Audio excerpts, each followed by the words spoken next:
is trying to reach out to undecided voters, but he also knows that sometimes you gotta work the base.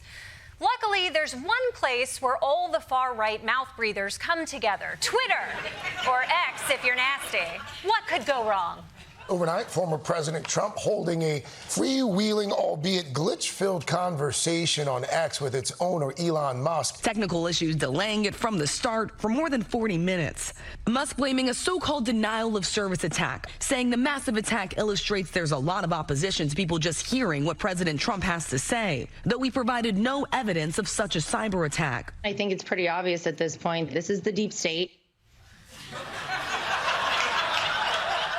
That's right. Only the deep state could make Elon Musk's website suck. Just like they're to blame for making his cars look like a DeLorean whose mom smoked during pregnancy. But if there's a deep state trying to silence Donald Trump, you suck at your job, okay? Because he is the opposite of silent. There is no one more unsilent than Donald Trump right now. Hey, deep state, look at me. Look at me. Do better. Do better.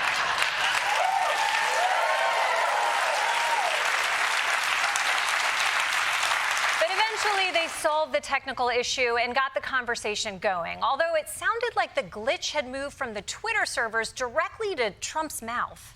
I want to close up Department of Education, move education back to the states where states like Iowa, where states like Idaho, you know, not every state will do great. What is happening in his mouth? I know the guy's big on slurs, but this is next level.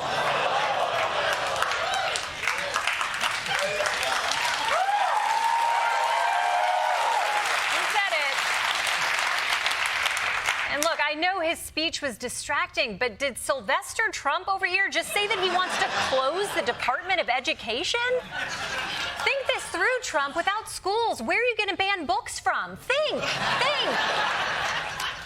It's weird he's even talking about sending teachers to the gulag because Trump has more popular policies, like his proposal to end taxes on tips, which is so popular that Kamala Harris now says that she supports it.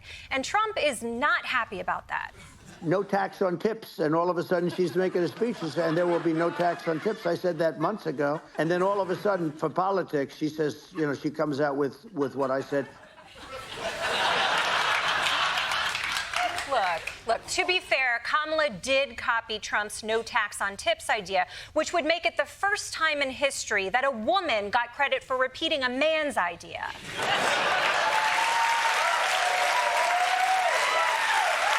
We did it, girls. And she didn't stop there. Kamala also completely ripped off his idea to lead in the polls by 3 points against a rapidly deteriorating candidate. That was his thing.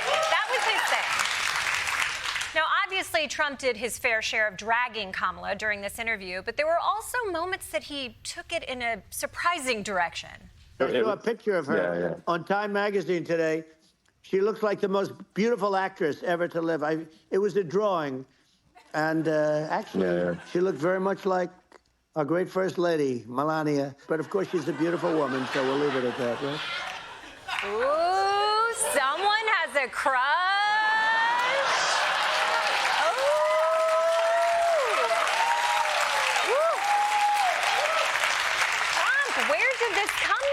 Did he have a sex dream about Kamala that he just can't shake and now everything feels different? Like he can't focus on anything. He's just going through Time magazine looking for a centerfold.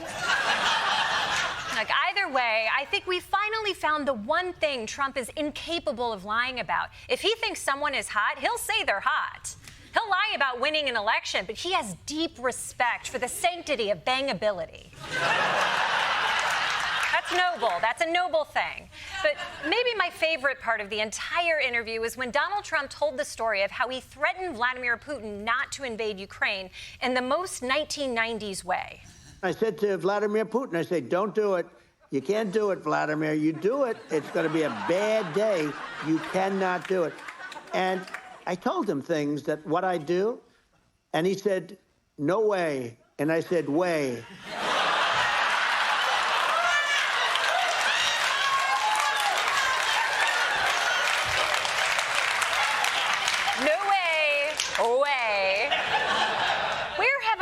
heard that high-level diplomatic language before. No way. Way.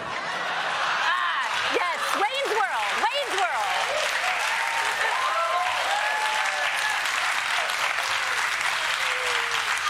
It's like Wayne's World, except the wigs have gotten a lot worse. Now, if we believe Donald Trump, and I always do, his conversation with Vladimir Putin went no way. And apparently, he spoke to many other world leaders with the same linguistic spirit. So Putin said no way, and you said way? That's right. And then he said, but I want to invade Ukraine. But I said, Vladimir, do not go in there. Woo! And he said, all righty then. And I said, hello, Newman. Right. Voter fraud is worse than ever. They're taking ballots and they're making copies. Right. So then Shinzo Abe calls me and I pick up and I say, Wada! Wada! What's up? No, you're not saying it right. Wada! What's up? Wada! What's up? When I was president, the economy wasn't just booming, it was smoking. But then Joe Biden wrecked the economy, and all you can say is, did I do that?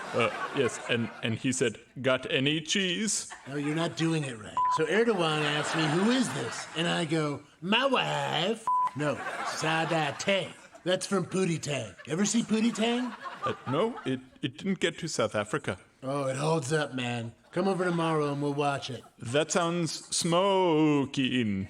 You really suck at this.